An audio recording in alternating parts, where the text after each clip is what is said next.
What's up, guys? It's your boy Keepitrealedits MMA. I just want to make this quick video just to give my thoughts about the UFC Fight Night London card. I'm just gonna go out and say it was an absolutely trash card. It was just trash. I did not enjoy watching it at all. I mean, it was lackluster in terms of finishes. There were some really great performances here and there, but a really lackluster card, especially compared to the first London card earlier this year. I think it was back in March. It's just one of those, man, it's just thing. But the UFC's cursed now because there's two main events in a row now where a freak injury has happened and has caused the fight to be stopped. Obviously, it was Yair Rodriguez versus Ortega. Yair is lighting up Ortega on the feet, absolutely lighting him up, piecing him up. Ortega gets him on the ground. Yair tries to threaten an armbar. Yair pulls his arm out, and essentially, because it's latched onto his shoulder area, his shoulder just pops out as he pulls it out.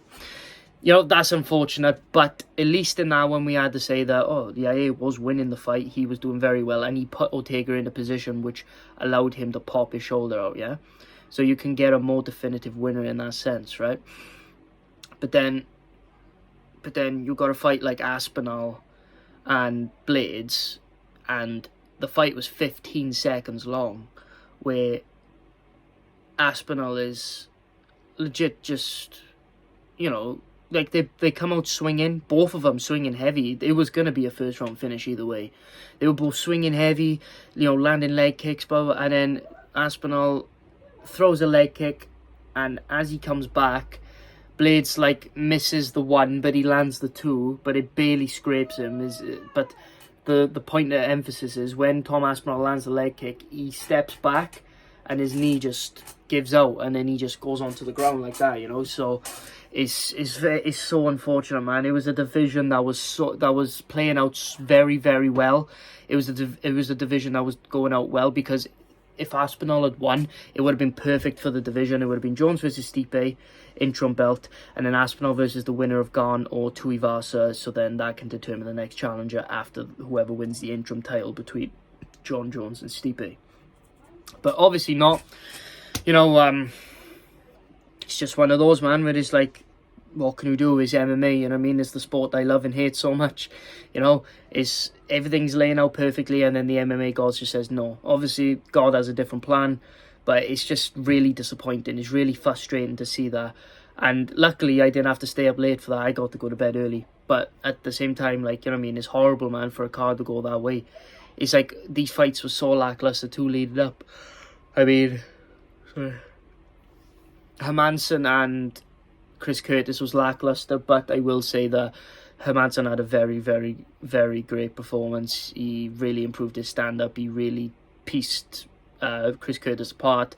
I'm glad to admit that I got that pick wrong. Nothing wrong with it. Hermansson surprised me, shocked all of us. Fair play to Hermansson.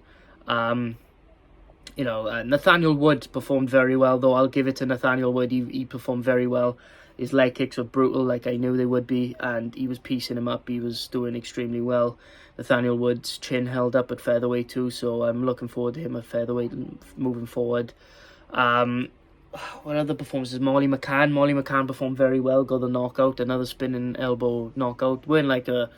Because of the spinning elbow dropped her basically, or slumped Hannah Goldie down, which allowed Molly McCann to continue to pour on the pressure and pour on the shots to finish her by TKO.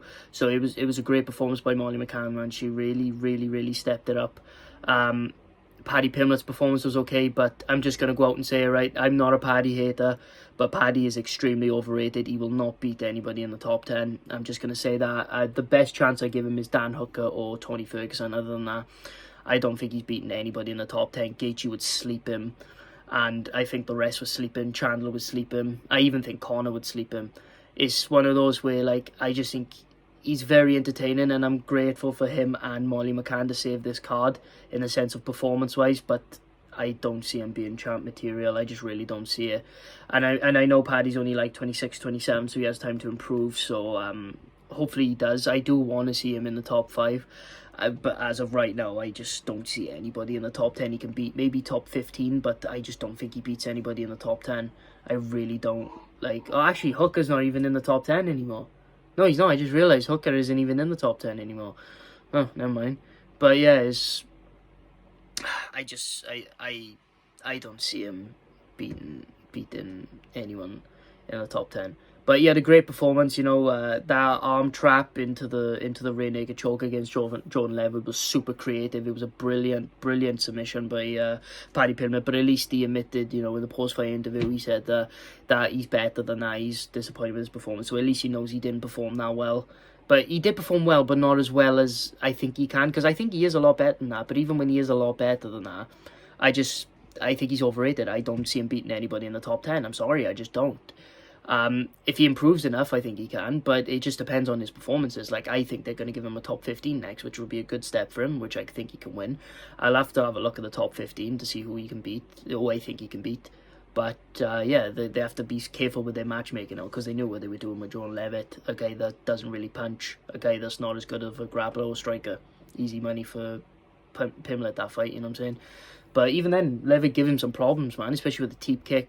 Give him, you know, if we give Paddy a long-range striker, man, I don't think Paddy really gets on the inside, especially if the striker has good takedown defense. It just depends how they, play this. But, yeah, but great performance by Paddy Pimblett, man. Did what he had to do. Creative finish, fair play. I'm trying to think, did anybody else have any standout? Nikita Krylov, tough to see. Gustafsson, nah. It's hard to see Gustafsson go out like that, man. It's tough. It's tough, man. Like, it's one of those where it's like, you know what I mean, what can we do, man? I think his chin is past his expiry date, because he used to have a grinded chin. You know what I mean? He's in and out of the game all the time, and it's hard to just bounce back like that. He hasn't been in the cage in 2 years, man, and I think all the talent has surpassed him, and I think he's past his days, man. I think he could maybe fight in UFC Sweden, but that's a quick turnaround for November. But if he wants to do it to go out in his last fight, then so be it. They should give him a very favourable matchup, not a top 10 opponent like Nikita Krylov, who's 30 years old, has heat in his hands, and is amazing on the ground. Come on, man. But yeah, give him an unranked light heavyweight that's not that good, man. He can have his retirement fight. But yeah, it's one of those.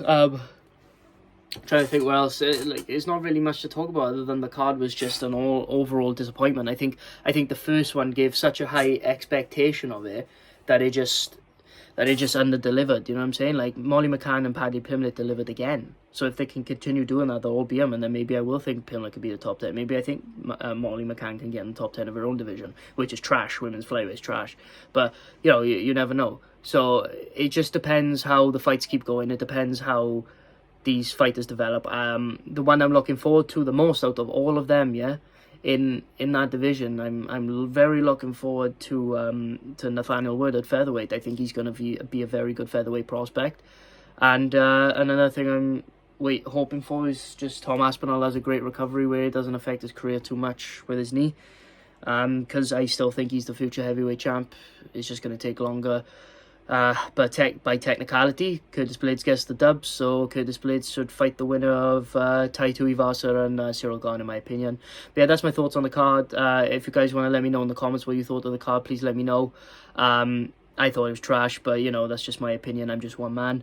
So if you guys want to give me your opinions on that, you know, please hit the like and subscribe button. I love uploading this content for you type of guys. For you, this type of content for you guys, sorry. And yeah, if you want to check out my TikTok is Keepitrealedits. So if you guys want to check that out, I would greatly appreciate it. Thank you so much, everybody. I will have some more content soon when I'm able to make it, you know, on different ideas. So thank you very much, guys. I'll see you in the next video. Thank you very much.